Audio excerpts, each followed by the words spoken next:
숨이 끊어질 듯 가쁜 호흡 소리가 방 안을 가득 메웠습니다.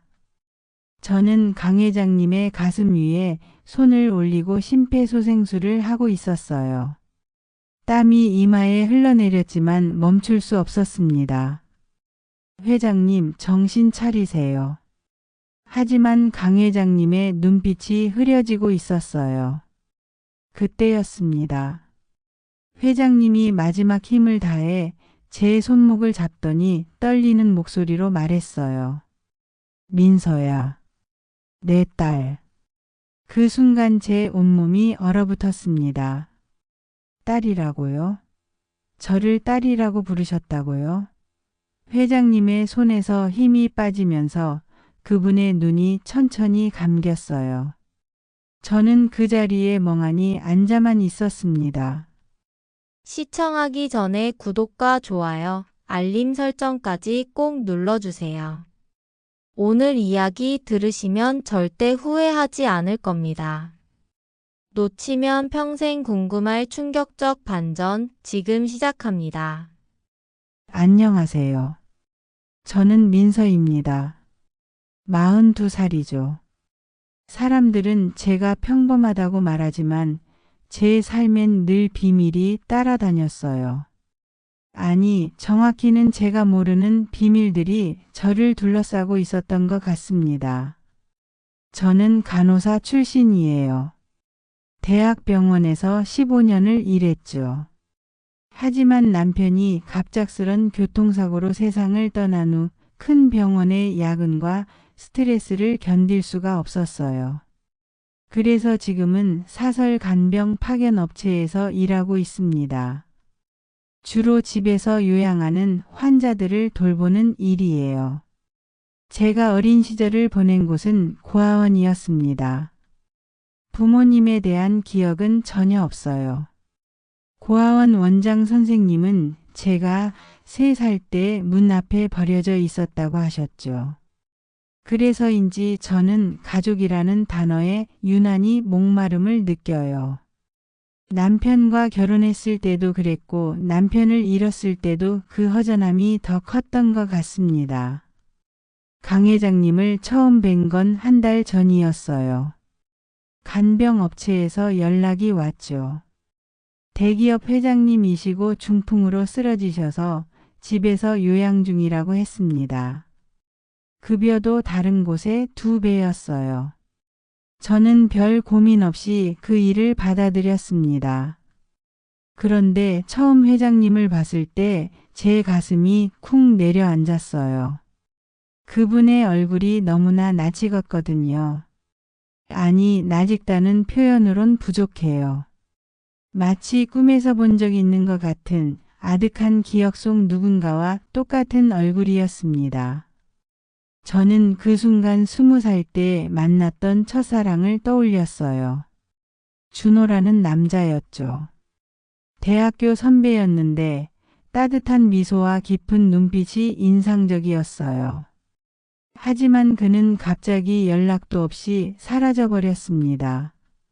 나중에 들어보니 외국으로 떠났다고 하더군요.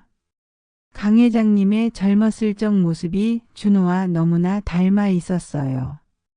혹시 준호의 아버지일까 하는 생각도 들었지만 성이 달랐어요. 준호는 이준호였고 회장님은 강명수였거든요. 그런 혼란스러운 마음으로 한 달을 보냈습니다. 회장님은 말씀을 거의 하지 못하셨어요. 중풍이 심해서 의식도 또렷하지 않았죠. 하지만 가끔 제 얼굴을 바라볼 때면 뭔가 간절한 눈빛을 보이셨어요. 그리고 오늘 회장님이 갑자기 호흡곤란을 일으키셨습니다. 저는 당황하지 않고 응급처치를 했어요. 하지만 회장님의 상태는 급속도로 악화됐죠. 그리고 마지막 순간에 저를 딸이라고 부르신 거예요. 지금 저는 회장님의 침실에 홀로 남겨져 있습니다. 며느리인 혜진 씨가 장례 준비를 하러 나갔거든요. 저는 여전히 그 말의 의미를 이해할 수 없어요. 왜 저를 딸이라고 부르셨을까요? 제 손은 아직도 떨리고 있습니다. 회장님의 마지막 체온이 아직 손끝에 남아있는 것 같아요. 그분이 제 손목을 잡았을 때의 그 간절함도요. 분명히 뭔가 말하고 싶은 게 있으셨을 거예요. 혜진 씨는 처음부터 저를 못마땅해 했어요. 간병인 주제에 너무 오랫동안 있다고 투덜거렸죠. 사실 보통 간병인은 한두 달이면 교체되는데 저는 벌써 한 달째 있었거든요. 그런데 회장님께서 저를 보내려 하지 않으셨어요. 혜진 씨가 다른 간병인을 구하자고 해도 고개를 저으셨죠. 이제 생각해보니 그것도 이상했어요. 회장님이 왜 저를 그렇게 곁에 두고 싶어 하셨을까요? 정말 저에게 뭔가 특별한 의미가 있었던 걸까요? 장례식이 끝난 후 저는 회장님 댁을 떠날 준비를 했습니다. 일이 끝났으니까 당연한 거죠. 하지만 혜진 씨가 저를 붙잡더군요. 민서 씨, 잠깐만요. 아버님 방을 정리하는 걸 도와주실 수 있나요? 저 혼자서는 어떻게 해야 할지 모르겠어요. 혜진 씨의 목소리엔 묘한 떨림이 있었어요. 평소 당당하던 모습과는 달랐죠. 저는 고개를 끄덕였습니다. 회장님을 마지막까지 돌봐드리고 싶었거든요. 회장님의 방은 생각보다 소박했어요. 대기업 회장님이시라면 호화로운 침실을 쓰실 법한데 오히려 수수한 편이었죠. 오래된 가구들과 빛바랜 사진들이 놓여 있었습니다. 혜진 씨, 이 사진들은 어떻게 할까요? 아, 그건 제가 따로 보관할게요. 가족 사진들이니까요. 그런데 사진들을 정리하다가 이상한 걸 발견했어요. 회장님의 젊은 시절 사진이 있었는데 정말로 준호와 판박이었던 거예요. 아니, 준호보다는 더 날카로운 인상이었지만 전체적인 윤곽은 똑같았습니다. 그 순간 어릴 적 기억 하나가 스쳐 지나갔어요. 고아원에서 자랄 때 가끔 한 남자가 저를 멀리서 지켜보는 것 같았거든요. 당시엔 그냥 지나가는 사람인 줄 알았는데 지금 생각해보니 그 남자의 뒷모습이 회장님과 비슷했던 것 같아요. 민서 씨 괜찮으세요? 얼굴이 안 좋아 보이는데요. 아, 네. 괜찮습니다. 그냥 좀 피곤해서요. 저는 서둘러 사진을 정리했어요. 하지만 마음속으론 온갖 생각이 맴돌고 있었죠. 설마 회장님이 정말로 제게 뭔가 특별한 관련이 있는 건 아닐까요? 그때 혜진 씨가 서랍을 뒤지다가 작은 비명을 질렀어요. 이게 뭐죠? 서랍 구석에서 낡은 봉투가 나온 거예요. 봉투 겉면에는 삐뚤빼뚤한 글씨로 민서에게라고 적혀 있었습니다. 제 이름이었어요. 저는 깜짝 놀라서 그 봉투를 바라봤죠. 혜진 씨도 당황한 표정이었습니다. 이상하네요. 아버님이 왜 민서 씨 이름으로 편지를 써놓으셨을까요? 저도 모르겠어요. 뭔가 잘못된 것 같은데요. 하지만 제 가슴은 쿵쾅쿵쾅 뛰고 있었어요. 혹시 이 편지 안에 모든 답이 있는 건 아닐까요? 회장님이 왜 저를 딸이라고 부르셨는지, 왜 저를 곁에 두고 싶어 하셨는지 말이에요. 혜진 씨는 봉투를 제게 건넸어요. 민서 씨가 가져가세요. 아버님이 민서 씨에게 남기신 것 같으니까요. 저는 떨리는 손으로 봉투를 받았습니다. 하지만 바로 열어보진 않았어요. 혜진 씨가 지켜보는 상황에서 열기엔 너무 부담스러웠거든요.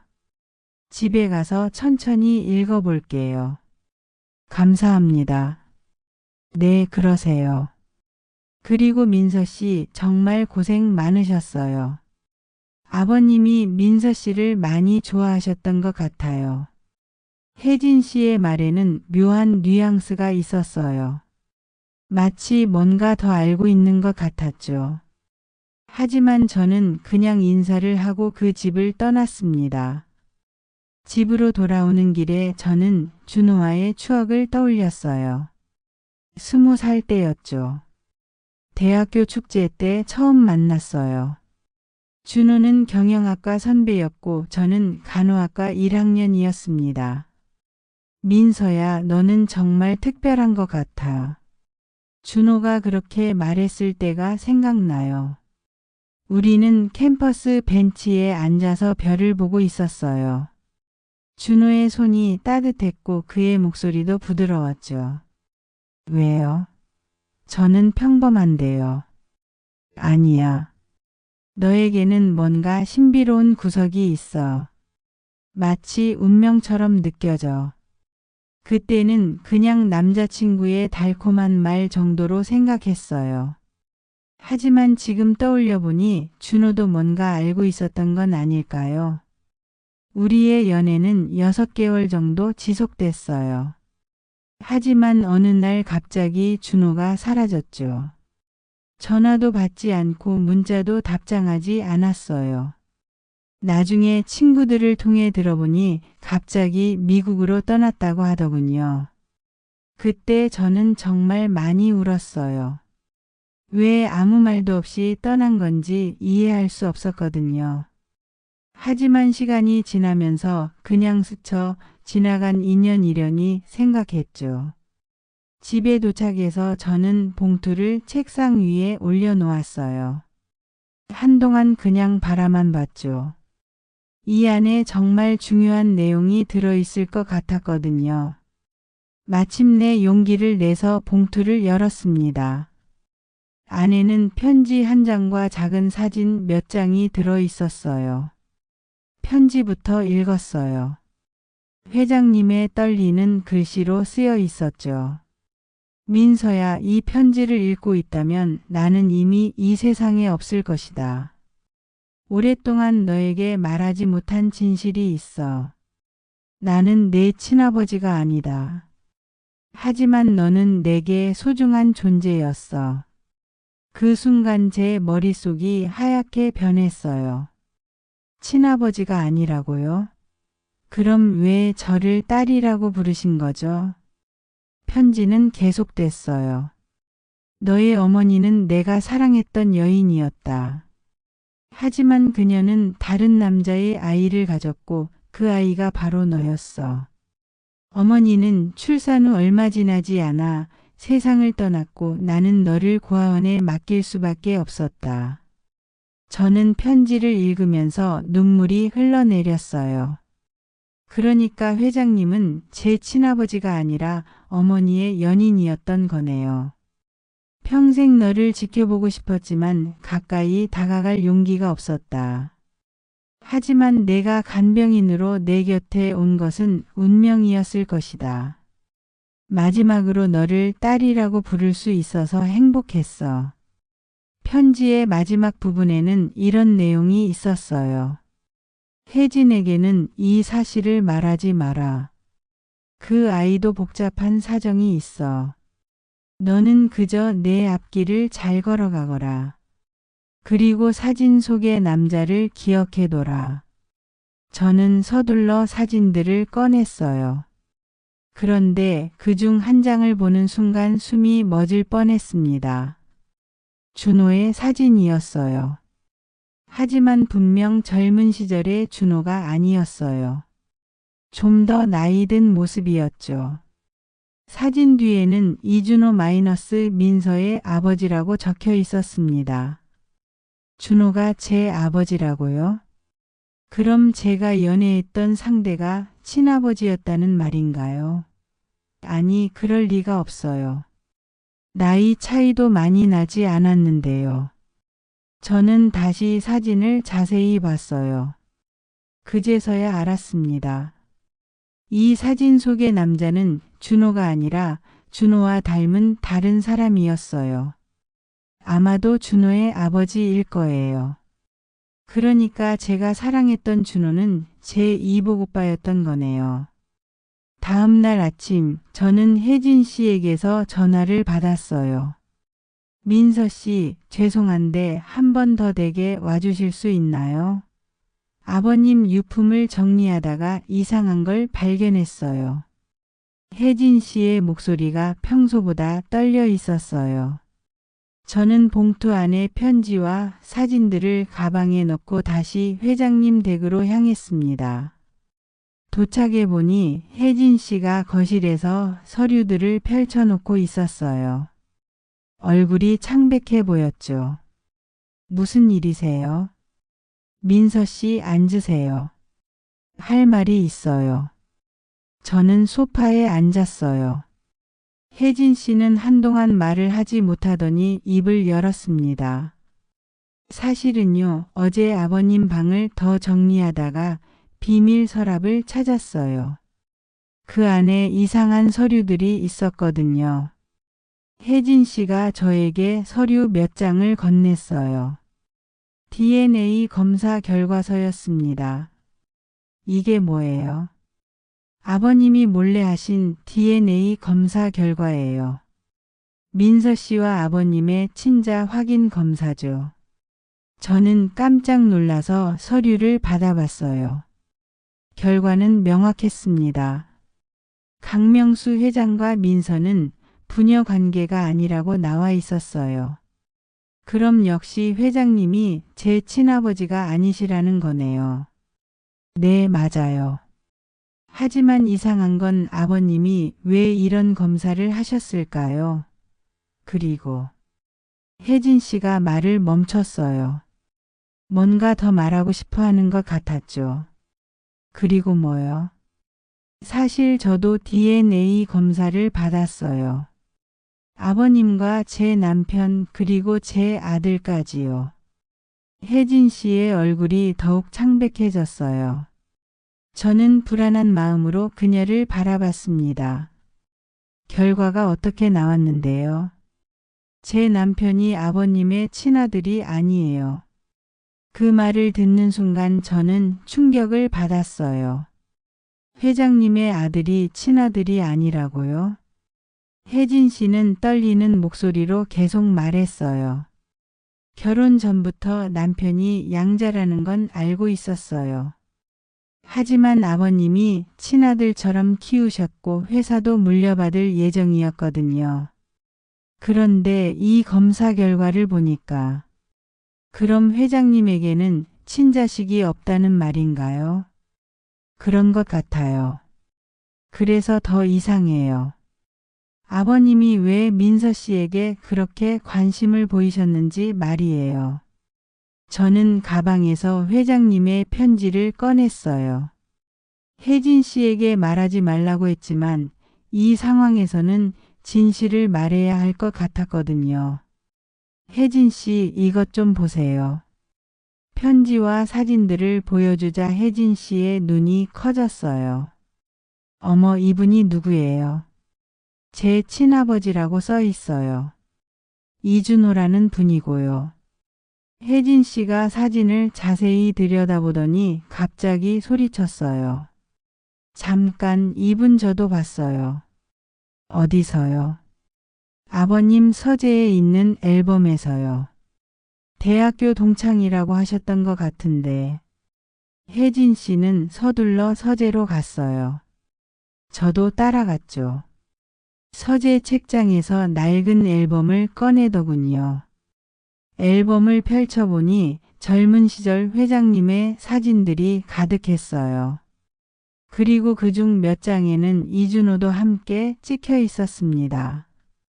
맞아요. 이분이에요. 아버님과 절친한 친구셨다고 들었어요. 저는 사진들을 하나하나 살펴봤어요. 회장님과 이준호는 정말 친해 보였어요. 함께 술을 마시고 여행도 다니고 심지어 더블 데이트하는 사진도 있었죠. 그런데 한 장의 사진이 제 시선을 끌었어요. 회장님, 이준호, 그리고 2명의 여성이 함께 찍은 사진이었는데 여성 중 한 명이 묘하게 저와 닮아 있었거든요. 혜진 씨, 이 여성분이 누구세요? 잘 모르겠어요. 아버님이 말씀해 주신 적이 없어서요. 하지만 민서 씨와 닮았네요. 저는 그 사진을 뚫어져라 봤어요. 이 여성이 제 어머니일 가능성이 높았거든요. 그때 혜진 씨가 중얼거렸어요. 그런데 이상해요. 왜 아버님이 이렇게 많은 비밀을 숨기고 계셨을까요? 저도 같은 생각이었어요. 회장님은 왜 모든 걸 비밀로 했던 걸까요? 그리고 왜 저를 곁에 두고 싶어 하셨던 걸까요? 혜진 씨, 회장님이 평소에 뭔가 특별히 아끼시는 물건이나 장소가 있으셨나요? 서재 금고를 자주 여셨어요. 비밀번호도 혼자만 알고 계셨고요. 금고요? 네, 저기 책장 뒤에 있어요. 그런데 비밀번호를 모르겠어요. 저는 금고를 보러 갔어요. 작은 디지털 금고였는데 6자리 비밀번호를 입력하게 되어 있었죠. 문득 회장님의 편지가 떠올랐어요. 거기에 뭔가 단서가 있을지도 모르잖아요. 편지를 다시 읽어봤는데 특별한 숫자는 없었어요. 하지만 사진 뒤에 적힌 글씨를 다시 봤죠. 이준호 마이너스 민서의 아버지. 그런데 자세히 보니 숫자도 적혀 있었어요. 아주 작은 글씨로 8715라고 적혀 있었습니다. 혜진 씨, 이 숫자가 뭘까요? 날짜 같은데요. 1980년 7월 15일. 저는 금고에 그 숫자를 입력해 봤어요. 삐삐삐 소리와 함께 금고가 열렸습니다. 안에는 여러 서류들과 또 다른 봉투가 들어 있었어요. 혜진 씨와 저는 서로를 바라봤죠. 뭐가 들어 있을까요? 첫 번째로 꺼낸 건 부동산 등기부 등본이었어요. 강명수 회장 명의로 된 아파트가 여러 채 있었는데 그중 하나의 소유자가 바뀌어 있었어요. 민서 앞으로 되어 있었습니다. 이게 뭐예요? 제 이름으로 된 아파트라고요? 민서 씨 모르는 사이에 아버님이 증여하신 것 같은데요. 다음으로 꺼낸 건 유언장이었어요. 정식 유언장이었죠. 유언장을 읽어보니 더욱 놀라운 내용이 적혀 있었어요. 회장님의 재산 중 상당 부분이 제게 상속되도록 되어 있었거든요. 이건 뭔가 잘못된 것 같은데요. 제가 이런 걸 받을 이유가 없어요. 하지만 혜진 씨의 표정이 이상했어요. 뭔가 화가 난 것 같았죠. 민서 씨, 혹시 아버님과 특별한 관계였나요? 아니요, 그냥 간병인이었어요. 그런데 왜 이렇게 많은 재산을 민서 씨에게 남기신 걸까요? 혜진 씨의 목소리에 적대감이 섞여 있었어요. 저는 당황했습니다. 정말 모르겠어요. 저도 이해할 수 없어요. 그때 마지막 봉투를 열었어요. 안에는 또 다른 편지가 들어 있었는데 이건 이준호가 쓴 편지였습니다. 명수야, 이 편지를 읽고 있다면 나도 이미 세상에 없을 것이다. 민서에 대한 진실을 너에게만 말한다. 민서는 내 딸이 맞다. 하지만 수연과의 관계는 복잡했어. 수연이라는 이름이 나왔어요. 아마도 제 어머니 이름인 것 같았죠. 편지는 계속됐어요. 수연은 너를 사랑했지만 나와 결혼했다. 하지만 민서를 낳고 얼마 지나지 않아 교통사고로 세상을 떠났어. 나는 너에게 미안해서 민서를 직접 키울 수 없었다. 그래서 고아원에 맡겼지만 평생 죄책감에 시달렸어. 저는 편지를 읽으면서 모든 퍼즐이 맞춰지는 느낌이었어요. 제 어머니 수연은 회장님을 사랑했지만 이준호와 결혼했고 저를 낳은 후 사고로 죽었다는 거네요. 민서가 성인이 되면 진실을 말하려고 했는데 용기가 나지 않았다. 대신 준호를 민서 곁으로 보냈어. 내 아들인 준호가 민서를 보호해 주길 바랐지만 준호가 이준호의 아들이라고요? 그럼 정말로 제 이복오빠였던 거네요. 하지만 왜 갑자기 사라진 걸까요? 편지의 마지막 부분이 충격적이었어요. 명수야, 민서에게는 절대 진실을 말하지 마라. 그 아이가 자신의 출생에 대해 알게 되면 상처받을 것이다. 대신 너라도 그 아이를 지켜줘라. 그것이 수연에 대한 우리의 마지막 의무다. 저는 편지를 다 읽고 나서 한동안 말을 할 수 없었어요. 혜진 씨도 마찬가지였죠. 민서 씨, 이제 모든 게 이해가 되네요. 아버님이 왜 민서 씨를 그렇게 아끼셨는지. 하지만 혜진 씨의 표정은 여전히 좋지 않았어요. 당연했죠. 자신의 남편이 친아들도 아닌데 재산은 제게 많이 남겨졌으니까요. 혜진 씨, 저는 이 유언장을 받아들일 수 없어요. 제가 받을 이유가 없잖아요. 하지만 법적으로 유효한 유언장이에요. 아버님의 마지막 뜻이시고요. 그때 현관문 소리가 났어요. 누군가 들어오는 소리였죠. 어머니, 집에 계세요? 젊은 남자의 목소리였어요. 혜진 씨의 아들인 것 같았죠. 재훈아, 거기 있어. 잠깐 와봐. 재훈이라는 청년이 서재로 들어왔어요. 20대 후반쯤 되어 보였는데 잘생긴 얼굴에 키도 크더군요. 어머니, 이분은 누구세요? 할아버지 간병인이셨던 민서 씨야. 민서 씨, 제 아들 재훈이에요. 재훈이 저를 바라보는 눈빛이 이상했어요. 뭔가 아는 것 같은 표정이었죠. 안녕하세요. 네, 안녕하세요.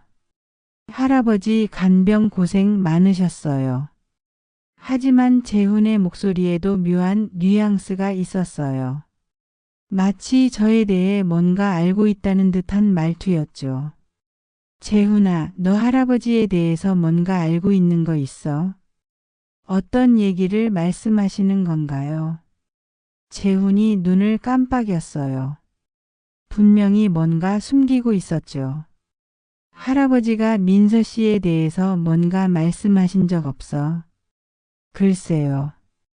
기억이 안 나는데요. 하지만 재훈의 시선이 계속 저를 향하고 있었어요. 그리고 그 시선에는 경계심이 섞여 있었습니다. 혜진 씨가 DNA 검사 결과와 유언장을 재훈에게 보여줬어요. 재훈은 서류들을 보더니 표정이 굳어졌습니다. 이게 정말인가요? 네, 다 진짜예요. 할아버지가 숨겨놓으신 거야. 재훈이 저를 다시 바라봤어요. 이번엔 적대적인 시선이었죠. 그럼 민서 씨가 할아버지 재산을 상속받게 되는 건가요? 유언장대로라면 그렇게 되겠지. 재훈의 얼굴이 일그러졌어요. 분명히 화가 난 것 같았죠.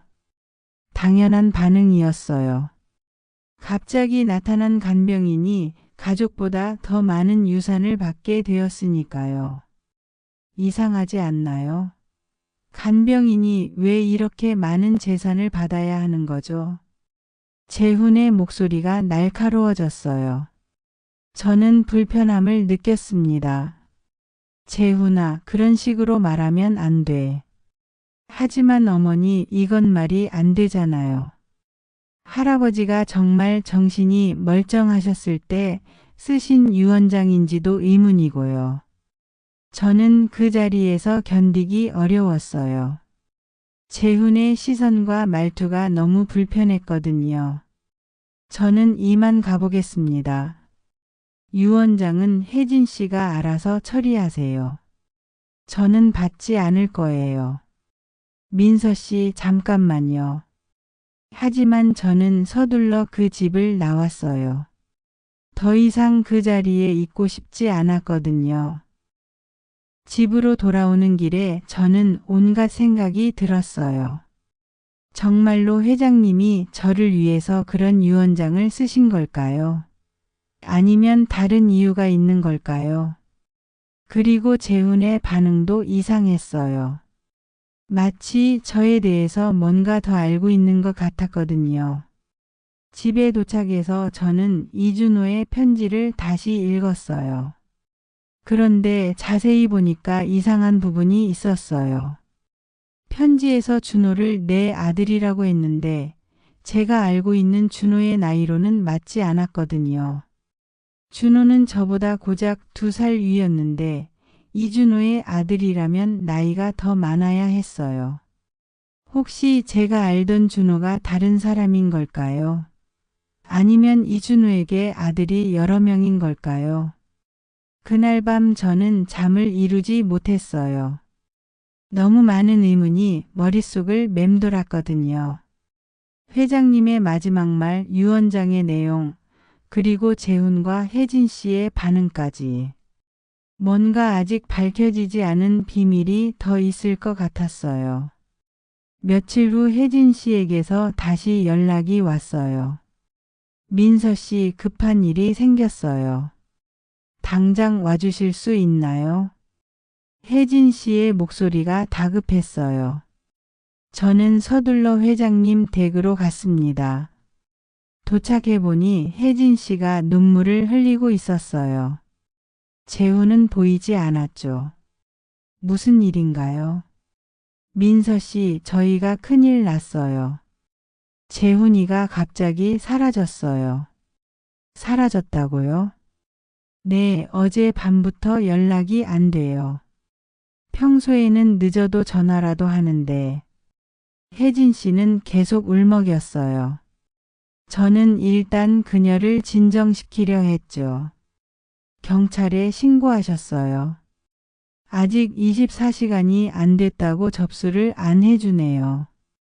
그런데 민서 씨 이상한 게 있어요. 뭐가요? 재훈이 방을 정리하다가 이상한 걸 발견했어요. 혜진 씨가 저를 재훈의 방으로 안내했어요. 방 안은 어수선했는데 서랍이며 옷장이 모두 뒤져진 상태였어요. 누가 이렇게 했나요? 재훈이가 뭔가를 찾고 있었던 것 같아요. 그리고 이걸 봐요. 혜진 씨가 책상 위에 있는 종이를 보여줬어요. 재훈이 쓴 메모 같았는데 그 안에 제 이름이 여러 번 적혀 있었어요. 민서 마이너스 1980년 7월 15일생. 민서 마이너스 고아원 출신. 민서 마이너스 준호와의 관계. 제 개인 정보들이 상세하게 적혀 있었어요. 마치 저를 조사한 것 같았죠. 재훈이가 왜 저에 대해서 이런 걸 조사했을까요? 모르겠어요. 하지만 분명히 뭔가 알고 있었던 것 같아요. 그때 혜진 씨가 또 다른 종이를 꺼냈어요. 그리고 이것도 있었어요. 그것은 은행 통장 사본이었어요. 재훈 명의로 된 통장이었는데 며칠 전에 거액이 입금되어 있었습니다. 이 돈이 어디서 온 걸까요? 저도 모르겠어요. 재훈이가 어디서 이런 돈을 구했는지. 액수를 보니 1,000만 원이 넘었어요. 대학생인 재훈이 가질 수 있는 돈이 아니었죠. 혜진 씨, 혹시 재훈이가 평소에 이상한 사람들과 만나거나 했나요? 글쎄요. 요즘 들어서 밖에 나가는 일이 많아졌는데 그때 현관문 소리가 났어요. 재훈이 돌아온 것 같았죠. 어머니 집에 계세요? 재훈의 목소리였어요. 하지만 평소와 달리 뭔가 긴장한 것 같았죠. 재훈아, 어디 갔었어? 엄마가 얼마나 걱정했는지 알아? 재훈이 방으로 들어왔어요. 저를 보자 표정이 굳어졌습니다. 민서 씨는 왜 여기 있어요? 내가 갑자기 사라져서 민서 씨에게 도움을 청한 거야. 재훈이 저를 째려봤어요. 분명히 저를 경계하고 있었죠. 재훈아, 이 돈이 뭐야? 혜진 씨가 통장 사본을 보여주자 재훈의 얼굴이 더욱 굳어졌어요. 그게 그냥 아르바이트비예요. 아르바이트비가 1,000만 원이 넘어. 무슨 아르바이트를 했다는 거야? 재훈이 대답하지 못했어요. 뭔가 거짓말을 하고 있다는 게 명백했죠. 재훈아, 엄마한테 솔직하게 말해. 무슨 일이 있었어? 한참을 망설이더니 재훈이 입을 열었어요. 사실은 누군가가 저에게 민서 씨에 대한 정보를 알려달라고 했어요. 뭐라고? 저도 깜짝 놀랐어요. 누군가가 저에 대한 정보를 원했다고요? 누가 그런 부탁을 했는데? 모르는 사람이에요. 전화로만 연락이 왔어요. 전화로? 네, 민서 씨의 신상 정보나 할아버지와의 관계, 그리고 유언장 내용까지 알려달라고 하더라고요. 저는 소름이 돋았어요. 누군가가 저를 감시하고 있었던 거네요. 그래서 너는 그 부탁을 들어준 거야. 돈을 너무 많이 준다고 해서. 죄송해요. 재훈이 고개를 숙였어요. 하지만 저는 화가 났습니다. 재훈 씨, 그게 어떻게 된 일인지 자세히 말해주세요. 처음엔 단순한 조사라고 했어요. 민서 씨가 어떤 사람인지, 할아버지와 어떤 관계인지만 알려달라고요. 그래서 뭘 알려줬는데요. 민서 씨의 나이, 직업, 그리고 할아버지 간병을 얼마나 오래 했는지. 재훈의 말을 들으니 더욱 불안해졌어요. 누군가가 저를 그렇게 자세히 조사하고 있었다니요. 그 사람이 뭐라고 더 말했어? 마지막에 이상한 말을 했어요.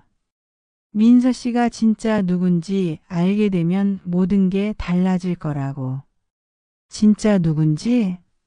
네, 그리고 민서 씨 주변에 위험한 사람이 있을지도 모른다고 했어요. 그 순간 제 머릿속에 준호가 떠올랐어요. 준호가 갑자기 사라진 것도 뭔가 관련이 있는 것 같았거든요. 혜진 씨, 저는 이제 정말로 진실이 뭔지 알아야겠어요. 무슨 말이에요? 회장님이 숨기신 비밀이 더 있을 것 같아요. 그리고 그 비밀 때문에 누군가가 저를 노리고 있는 것 같고요.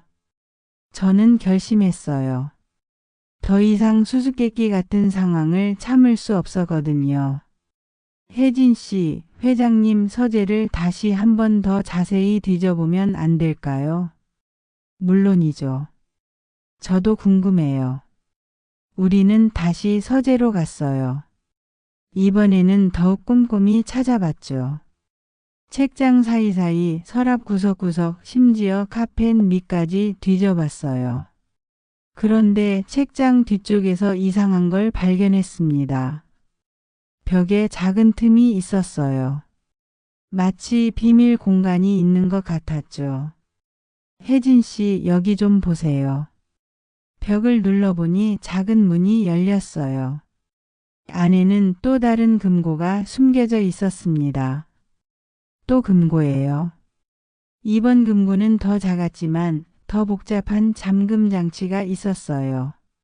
지문 인식 시스템까지 달려 있었죠.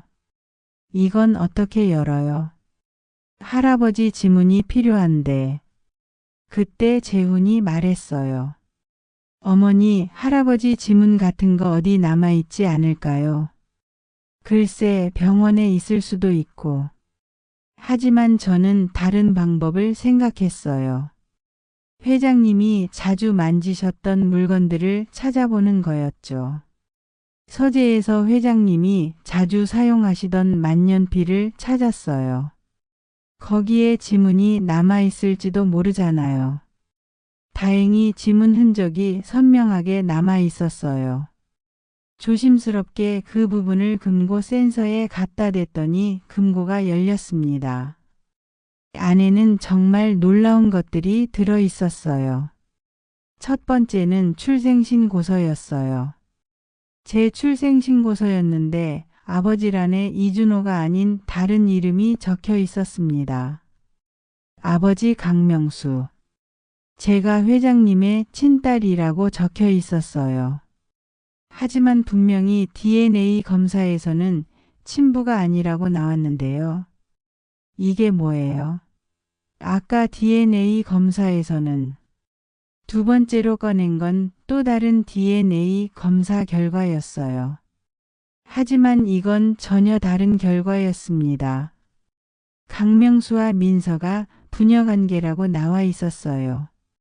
두 개의 DNA 검사 결과가 다르네요. 그럼 어떤 게 진짜예요? 세 번째로 나온 건 충격적이었어요. 혜진의 남편, 즉 회장님의 양아들에 대한 진짜 신상 정보였거든요. 서류를 보니 그는 회장님의 친아들이 아니라 완전히 다른 사람이었어요. 게다가 범죄 기록도 있었습니다. 혜진 씨, 이걸 보세요. 혜진 씨가 서류를 보더니 얼굴이 새하얘졌어요. 이게 무슨 소리예요? 남편분이 회장님을 속이고 있었던 것 같은데요. 마지막으로 나온 건 녹음 파일이 담긴 USB였어요. 이것도 들어봐야겠네요. 컴퓨터에 USB를 꽂고 파일을 재생했어요. 회장님의 목소리가 흘러나왔습니다. 나는 지금 진실을 기록해둔다. 민서는 내 친딸이 맞다. 하지만 첫 번째 DNA 검사는 조작된 것이다. 녹음 파일은 계속됐어요. 혜진의 남편이 내 재산을 노리고 있었다. 그래서 가짜 DNA 검사 결과를 만들어서 민서가 내 딸이 아닌 것처럼 꾸몄다. 하지만 나는 진실을 알고 있었다. 저는 충격을 받았어요. 그럼 제가 정말로 회장님의 친딸이었던 거네요. 혜진의 남편은 민서를 제거하려고 했다. 하지만 나는 민서를 보호하기 위해 가짜로 딸이 아닌 척 했던 것이다. 녹음은 더욱 충격적인 내용으로 이어졌어요. 그리고 준호. 내 아들 준호에게 민서를 지켜달라고 부탁했다.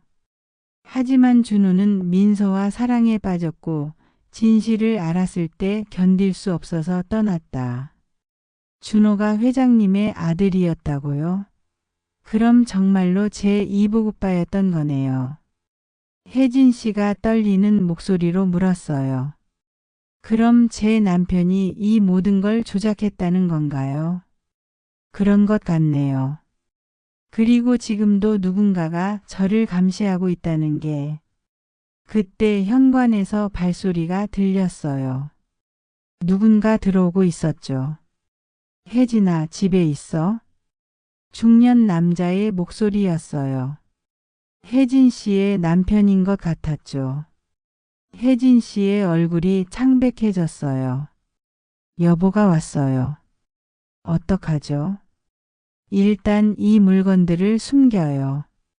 저희는 서둘러 서류들과 USB를 다시 금고에 넣었어요. 하지만 시간이 부족했습니다. 혜진아, 누구랑 얘기하고 있어? 발소리가 점점 가까워지고 있었어요.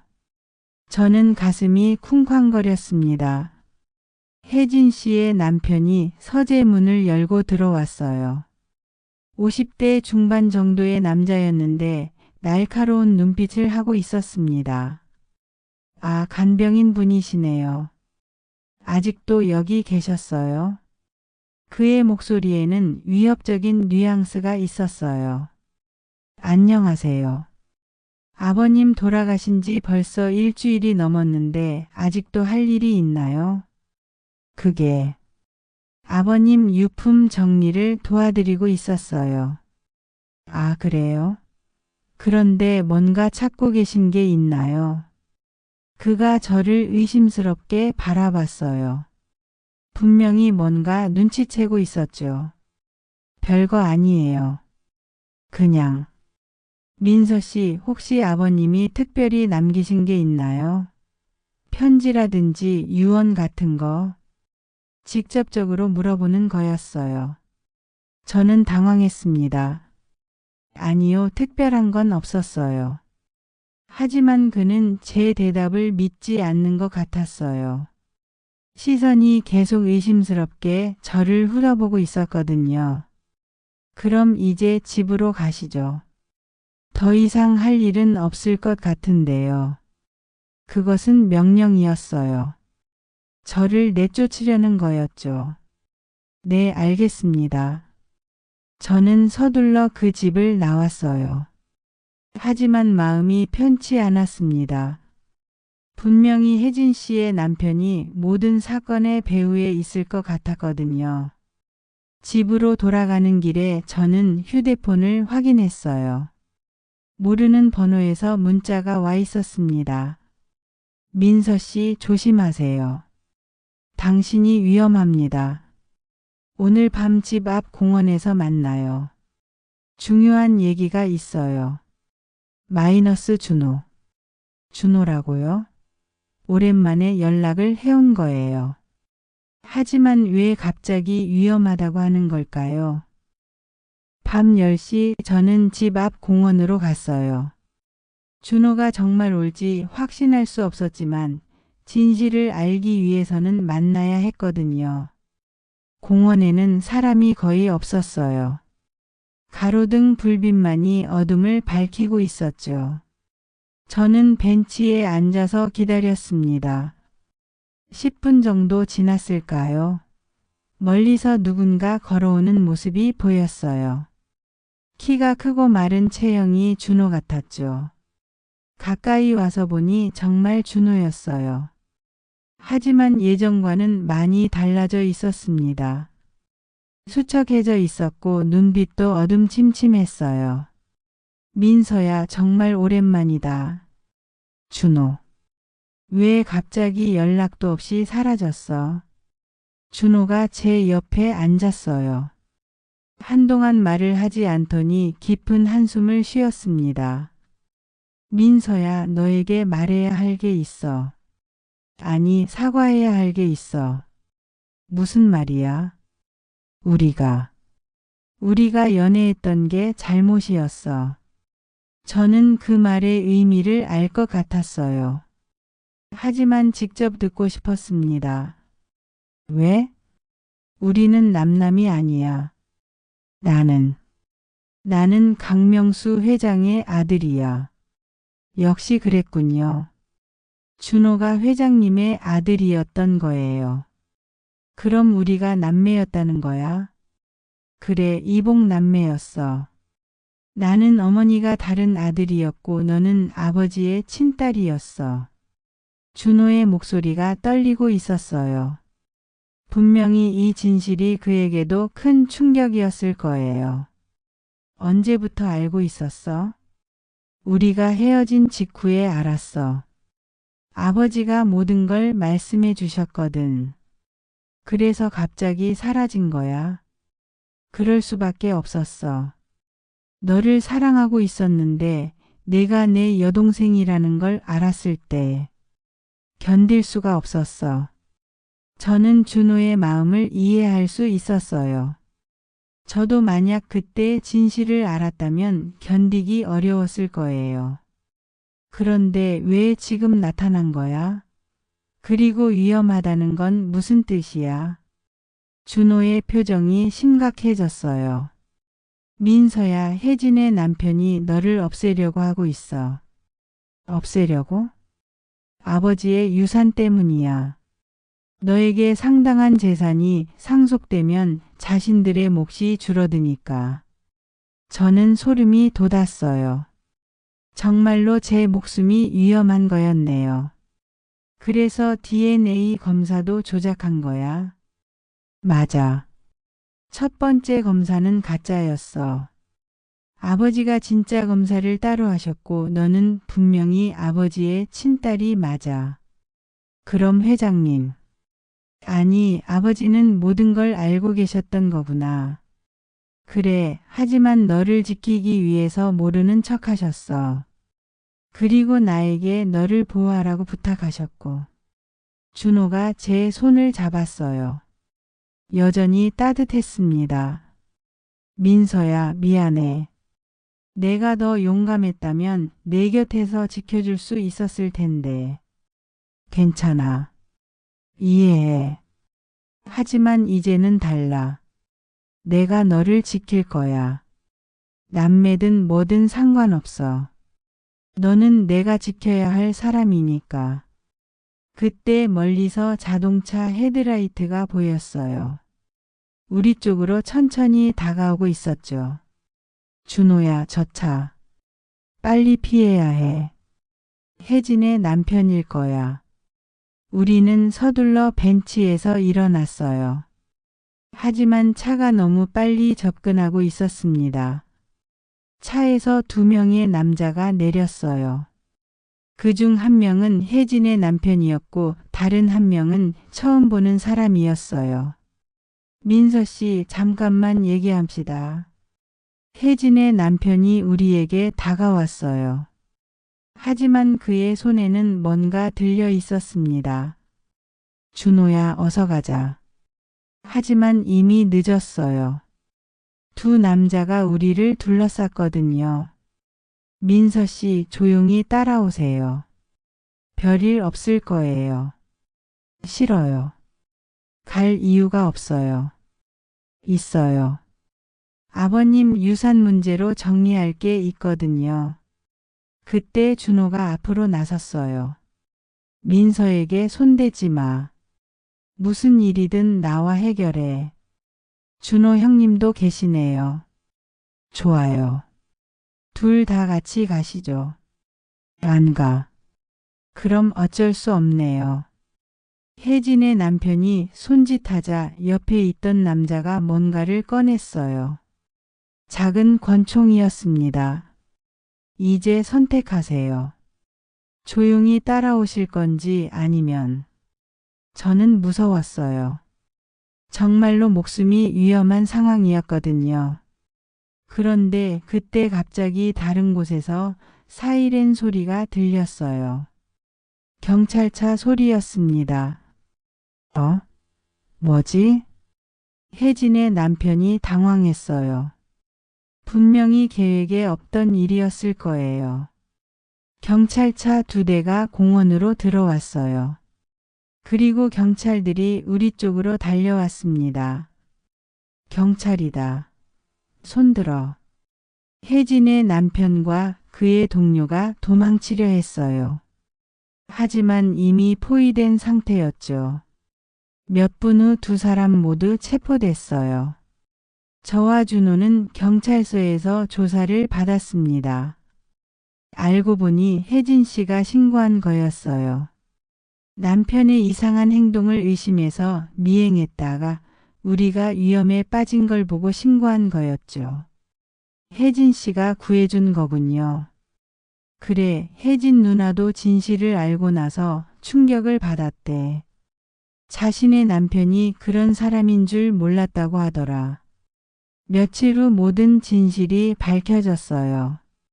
혜진의 남편은 회장님의 재산을 노리고 오랫동안 계획을 세웠던 거였습니다. DNA 검사를 조작하고 저에 대한 정보를 수집하고 심지어 제거하려고까지 했던 거죠. 하지만 회장님은 모든 걸 알고 계셨어요. 그래서 진짜 유언장은 따로 보관해뒀고 저에게 재산을 상속하도록 했던 거였습니다.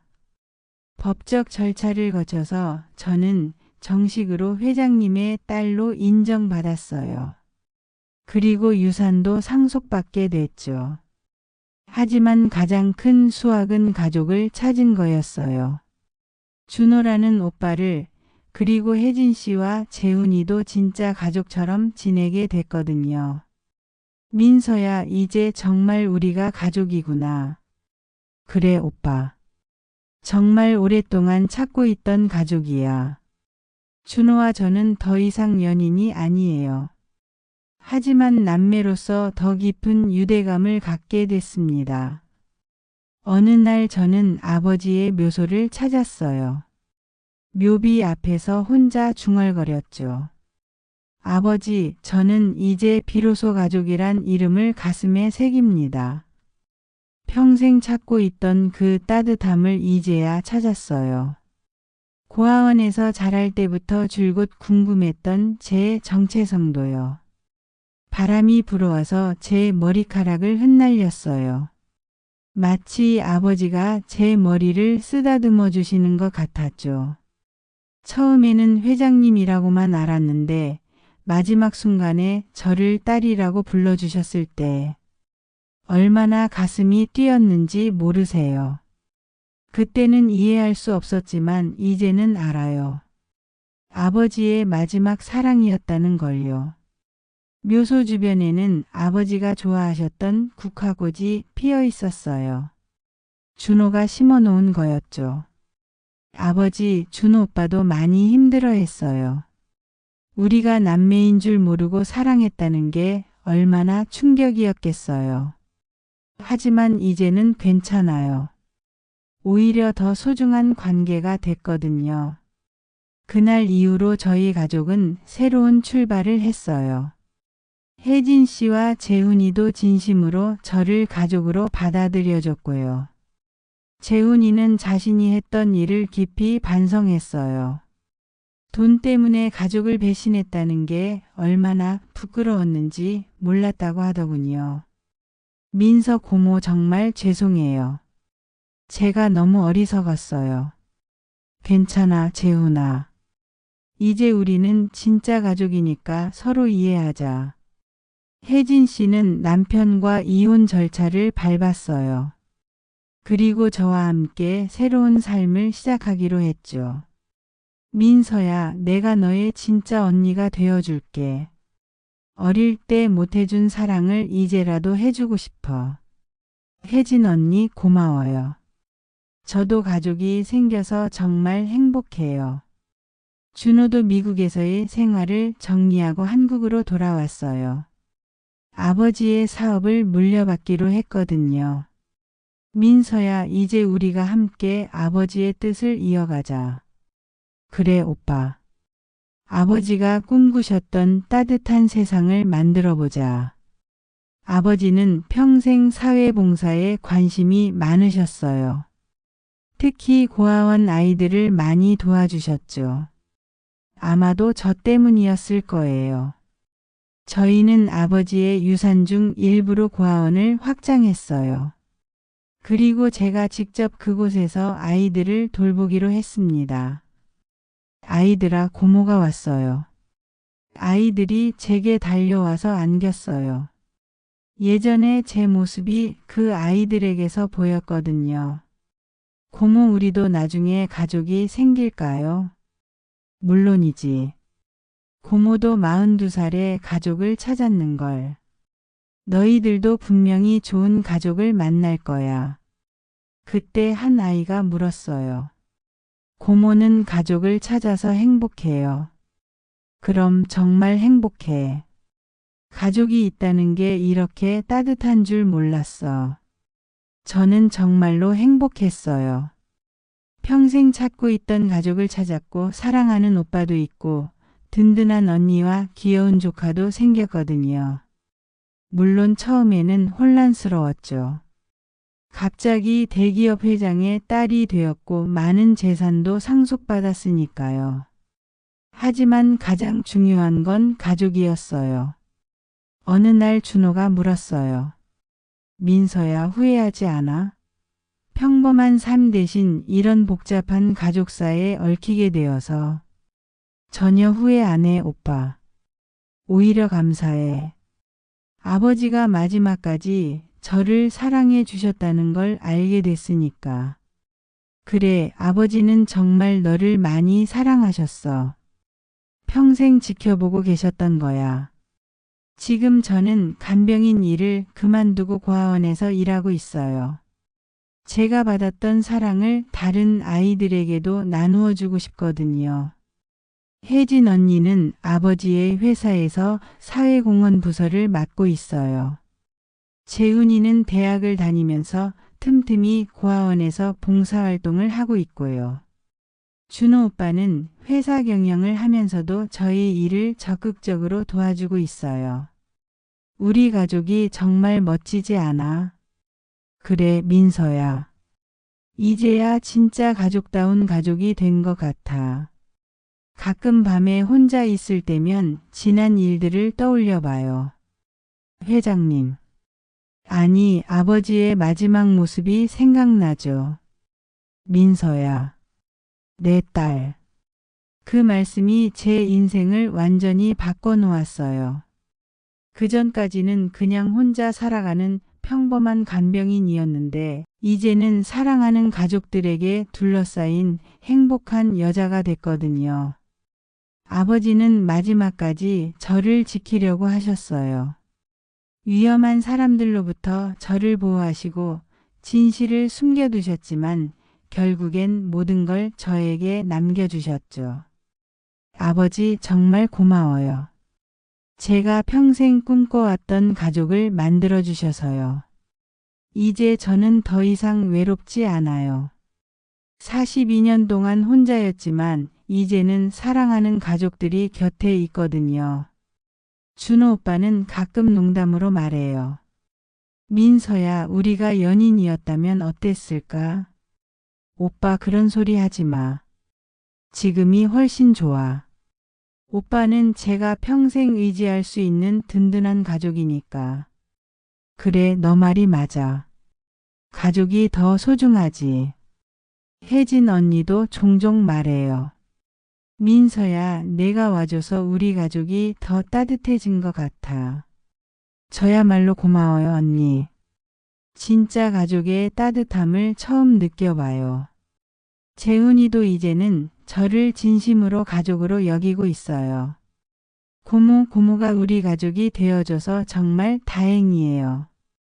이제 우리 집이 훨씬 밝아졌어요. 재훈아, 너도 고모에게는 소중한 가족이야. 저는 지금 정말 행복합니다. 42년 동안 찾아 헤맸던 그 무언가를 드디어 찾았거든요. 바로 가족이라는 이름의 사랑이었어요. 아버지의 마지막 고백이 저에게 준 건 단순히 재산이나 신분이 아니었어요.